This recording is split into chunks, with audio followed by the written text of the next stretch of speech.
Salut à tous, c'est Yolix, j'espère que vous allez bien puisqu'il est temps d'aborder le cas de Gojo Satoru, supposé mort dans le manga Jujutsu Kaisen mais qui pourrait bien effectuer son grand retour. Commençons par analyser le signe de son extension du territoire qui pourrait avoir une signification beaucoup plus importante que ce que vous croyez. Une mudra est un terme signifiant un saut ou un geste rituel. Comme vous pouvez le voir, chaque signe est similaire à celui de la mudra dont il est inspiré. Gojo, lui, est souvent associé à Taishakuten ou Indra par la ressemblance entre leurs gestes, mais en réalité, il y a une différence entre le signe de Gojo et celui de Taishakuten. Gojo utilise la main droite tandis que Taishakuten utilise la gauche, et l'index est accroché au majeur dans le signe de Taishakuten, tandis que dans celui de Gojo, le majeur est accroché à l'index. Le signe de Gojo est en réalité associé au saut de Marici qui se fait avec les deux mains. Il est donc possible que jusqu'à maintenant le saut de Gojo était en fait incomplet. En effet, c'était le seul personnage à faire son geste avec une seule main plutôt que deux. Mais qui est réellement Marici, l'inspiration de Gojo? C'est une déesse bouddhiste qui personnifie la lumière et plus précisément les rayons de lumière qui précèdent le soleil levant. Elle est la déesse de l'aube et est désignée comme un bodhisattva ayant le vœu d'emmener tous les êtres vers l'éveil. Tout comme Gojo qui veut faire de ses élèves des exorcistes de son niveau. Marici dispose aussi du pouvoir de l'illusion. Des références au pouvoir de Marici ont aussi été faites lors des incantations de Gojo pendant son combat face à Sukuna.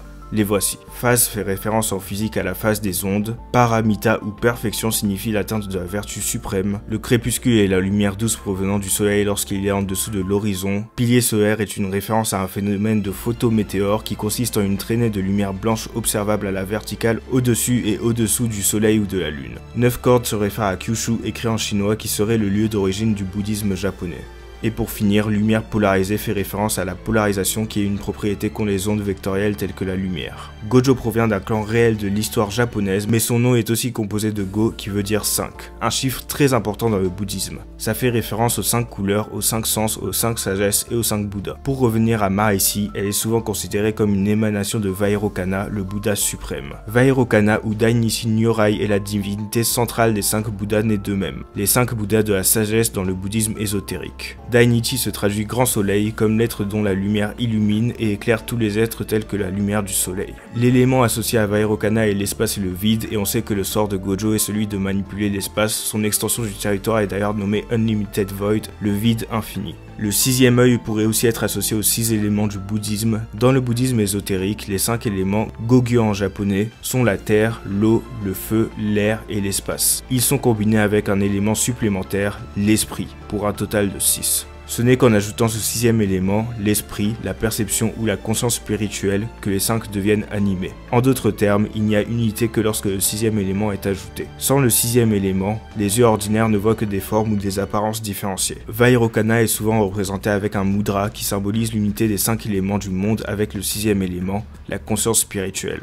On dit qu'il possède les 6 éléments. Il est important de noter que Vairocana est considéré comme la somme de tous les Dhyani Bouddha et qu'il combine toutes leurs qualités. Il est donc d'un blanc pur puisque le blanc est un mélange de toutes les couleurs. Gojo est également associé au blanc par ses cheveux et ses cils, mais ce n'est pas tout. Le blanc pourrait être le sommet de la technique de Gojo en cas de retour, je vous explique. Donc jusqu'à maintenant, je vous ai parlé du rapport entre Gojo et Marici, déesse de la lumière, et de ses ressemblances avec Vairocana, dont le nom provient de grande lumière. Mais qu'est-ce que la lumière en termes de couleurs ? Comme on peut le voir sur ce schéma, la lumière blanche est un mélange des 3 couleurs primordiales, le rouge, le bleu et le vert. Ces 3 couleurs donnant les 3 couleurs secondaires, le magenta, le cyan et le jaune. Le total donnant donc le blanc. Dans le chapitre 242, lors d'un questionnaire, Kenjaku évoque un hadron qui est une particule devant être blanche, et pour ce faire, il faut 3 quarks de différentes couleurs, le rouge, le bleu et le vert, ce qui crée un baryon. Comme on peut le voir par cette intervention de Kenjaku, l'auteur du manga est conscient de cela. Il peut donc l'utiliser pour son personnage associé à la lumière, Gojo Satoru. Voici quelques détails qui pourraient laisser entrevoir cela. Dans l'anime qui est pris en charge par l'auteur, on peut voir du rouge, du bleu, du cyan et du blanc au moment où Gojo fait part de ses progrès dans la maîtrise de l'infini à ses amis. Ensuite, au moment où Toji casse l'infini de Gojo, on peut voir du vert, du jaune, du rouge et du noir. Le noir est le résultat de l'absorption de toutes les longueurs d'onde de la lumière, ce qui explique l'apparition de cette couleur lors du cassage de l'infini. Pour finir, regardez la couverture du tome 4 où Gojo est vu avec une marque blanche sur la main et cette couverture du Weekly Shonen Jump où on voit une lumière blanche émaner des doigts de celui-ci. Ça fait beaucoup d'indices, n'est-ce pas? Regardez maintenant ce dessin que l'auteur a fait qui fait étrangement penser au mandala des 5 Dhyani Bouddha où le Bouddha Vairocana qui est associé à la lumière et au blanc comme je vous en ai parlé se trouve au centre. Et comme vous pouvez le voir, c'est bien Gojo Satoru qui se trouve au centre du dessin de Gege Akutami. Gojo pourrait donc gagner 3 nouvelles techniques, le vert, le jaune et le cyan, ce qui doublerait son nombre de sorts. Cela pourrait être symbolisé par le fait qu'il utilise enfin sa 2e troisième main pour son domaine, et le résultat de la fusion de ses anciennes et nouvelles techniques donnerait donc le pinacle de son sort, le blanc. Maintenant que nous avons parlé de la technique de Gojo, abordons les références qui peuvent présager un retour de celui-ci dans le manga. Sur cette image, il est représenté avec 2 auréoles, ce qui pourrait symboliser le fait qu'il puisse encore mourir 2 fois. Ensuite, sa mort a été inspirée par celle de Tenosuke dans Bobobo, personnage qui est revenu 9 chapitres après. Il y a d'autres références à cette œuvre dans le manga, notamment dans le combat entre Takaba et Kenjaku, par le nom des chapitres ainsi que par un manga visible qui est comme par hasard celui de Bobobo. Continuons, la scène finale de Gojo se déroule dans un aéroport, et dans celui-ci, Nanami dit que l'exorcisme peut ramener les gens à la vie. Il rajoute ensuite que Mei Mei lui disait que pour devenir quelqu'un de nouveau, il fallait être allé au nord. On ne sait toujours pas où il est allé, il pourrait donc renaître s'il choisit le nord. Le nom de Satoru est un dérivé de Satori, l'éveil spirituel bouddhiste. C'est une référence au fait que Gojo soit inspiré de Siddhartha Gautama Bouddha. Sa phrase « Sur terre comme au ciel, moi seul mérite d'être honoré » provient directement de Bouddha. Le signe des mains que Gojo fait à ce moment est aussi inspiré de lui. Selon la légende, lorsque Bouddha est né, il a fait 7 pas vers le nord et en dessous de lui ont poussé 7 fleurs de lotus. Dans le chapitre 236, on voit comme par hasard 7 fleurs de lotus au moment où Gojo parle, et c'est aussi dans ce chapitre où, comme je vous l'ai dit, le choix de renaître en allant au nord est indiqué par Nanami. Continuons, il est dit que Bouddha a suivi son chemin vers l'éveil à ses 29 ans, et Gojo est né le 7 décembre 1989, sauf qu'il est resté dans la lisière du supplice où le temps ne passe pas pendant 18 jours. Il aura donc 29 ans le 25 décembre et l'on est actuellement le 24 décembre dans le manga. Imaginez donc son retour le 25 décembre à l'aube en tant que dieu de l'aube et de la lumière comme symbolisé avec ses ressemblances avec Marici. Pour continuer avec la symbolique bouddhiste, Sukuna est lui inspiré de Mara. Mara est la personnification du mal dans le bouddhisme et était un démon qui a tenté d'interrompre l'éveil de Bouddha. Il est représenté comme le roi des démons avec plusieurs bras, une tête sur le ventre et il est dit de lui qu'il vit à la recherche de ses seuls plaisirs et qu'il mange avec immodération. Il porte aussi une vajra comme arme. Cela rappelle beaucoup Sukuna qui est le roi des fléaux, qui a plusieurs bras et une bouche au niveau du ventre, qui possède une vajra et qui ne vit que pour ses plaisirs. Sukuna traite Gojo de Bompu qui signifie celui qui n'a pas atteint l'éveil et comme Mara, il prétend que le siège de l'éveil lui appartient de droit et non à un mortel comme l'était Bouddha ou comme les Gojo. Selon la légende, Siddhartha tendit sa main droite pour toucher la terre et la terre elle-même parla,